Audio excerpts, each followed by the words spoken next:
Professor Dr. Ing. Klaus Schwab, Stakeholder Capitalism, a Global Economy that Works for Progress, People and Planet.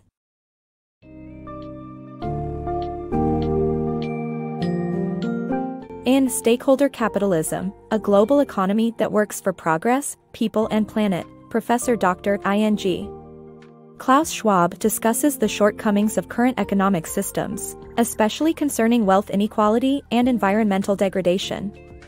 The book explores Kuznets' theory, the rapid development of China and India, climate change, disruptive technologies, and the notion of stakeholder capitalism. The author provides valuable insights on how an inclusive, balanced global economy can be achieved by incorporating the perspectives of stakeholders from all walks of life in decision-making processes.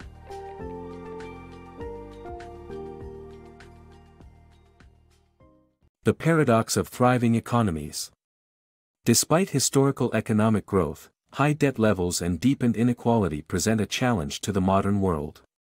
Luxuries and conveniences once considered impossible are now commonplace in today's thriving and developed economies.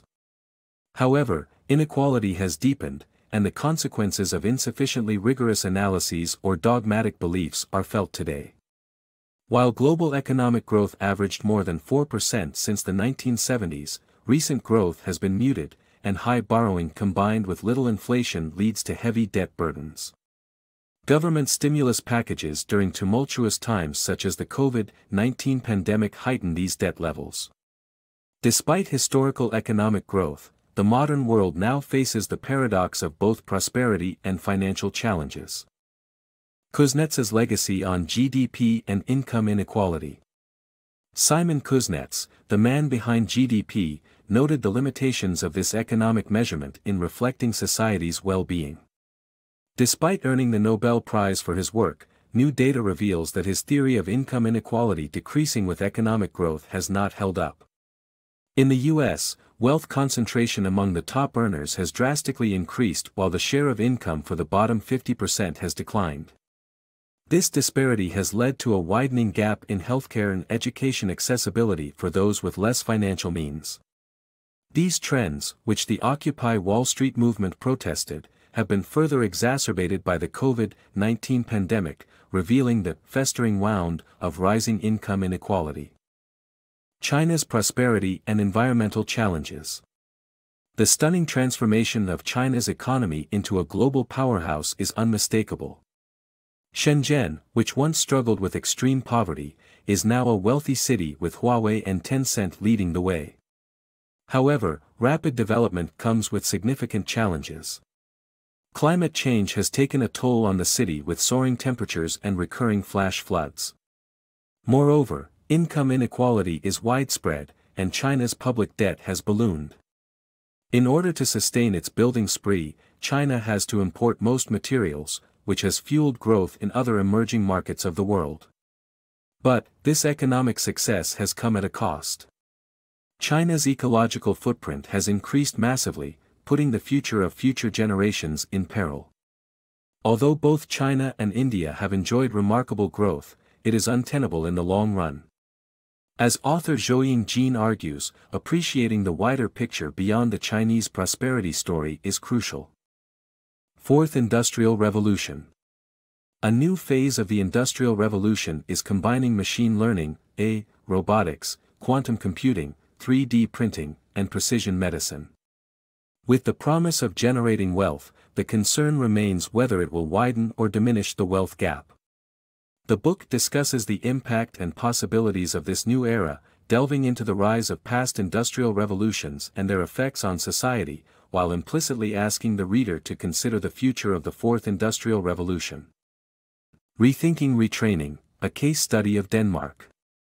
The U.S. economy's failed retraining efforts have become evident to displaced factory workers, particularly those who have not been upskilled in their careers.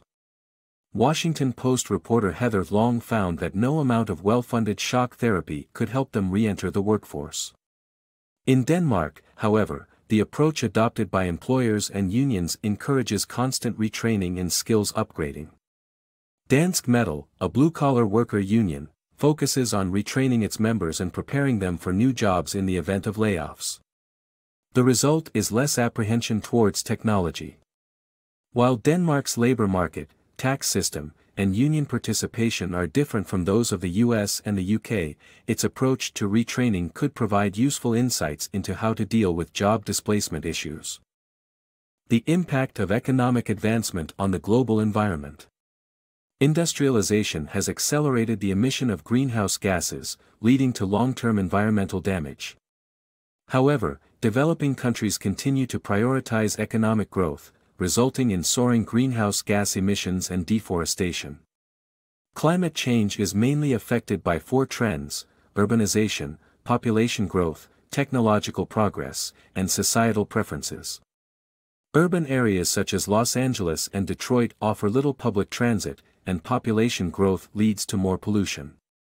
Technological progress and societal preferences have both improved living standards but amplified humanity's carbon footprint.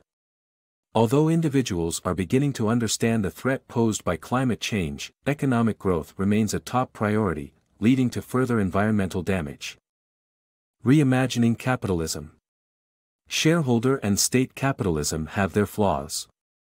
The United States and the West adhere to the former, where shareholders' interests come first. Meanwhile, China practices the latter, where the government dictates terms. Both led to economic growth but failed to address wealth inequality and environmental degradation. Stakeholder capitalism is a third alternative that seeks to include all parties while imposing checks and balances to balance economic growth, social well-being, and environmental protection. In stakeholder capitalism, all participants are equal, preventing one group from calling the shots, making it a more sustainable system for the future. Stakeholder capitalism for a globalized world. With the globalized economy of today, stakeholder capitalism is more important than ever in ensuring a fair and balanced society. Climate change and immigration are just two examples of how interconnected our world has become. Stakeholder capitalism strives to empower workers of all backgrounds, ensuring a more resilient economy. The mid-20th century gave birth to the concept of stakeholder capitalism in a much more localized economy. However, today's globalized economy highlights the necessity of stakeholder capitalism, especially when it comes to tackling climate change. While our biggest users of fossil fuels may be the United States, China, and Europe, the impact of climate change knows no borders. This has been highlighted by recent events such as the locust plague in Africa and the Middle East, which has disrupted the food supplies of vulnerable nations. Another aspect that has become more globalized is migration. People are more aware of where they can find better opportunities and are moving more than ever before. This too is intertwined with stakeholder capitalism, as it strives to provide opportunities for people from all backgrounds, regardless of race, gender, age, or sexual orientation. Ensuring that everyone has a say in the direction of their work and the economy as a whole is the ultimate goal. By empowering workers and striving for a more balanced society, stakeholder capitalism can help us build a more equitable future. Redefining corporate success. The International Business Council proposes four metrics to guide corporate behavior, paving the way for stakeholder capitalism. These include principles of governance, planet, climate change, people, workers' rights, and prosperity. Prominent companies such as Philips, Bank of America, and Salesforce have shown support. This is in reaction to past bad actors such as Enron, who prioritized short-term returns to shareholders and eventually collapsed. The need for change is crucial, as this is not only a corporate problem but a national one. Countries like New Zealand have adopted a living standards framework that prioritizes residents' health, safety, and social connections over mere economic growth. This was reflected in their COVID-19 response, where the government focused on safety over the economy, resulting in a successful pandemic eradication and a return to normalcy. It is high time for a redefinition of corporate success that considers the impact on all stakeholders and factors in ethical, sustainable, and socially responsible practices.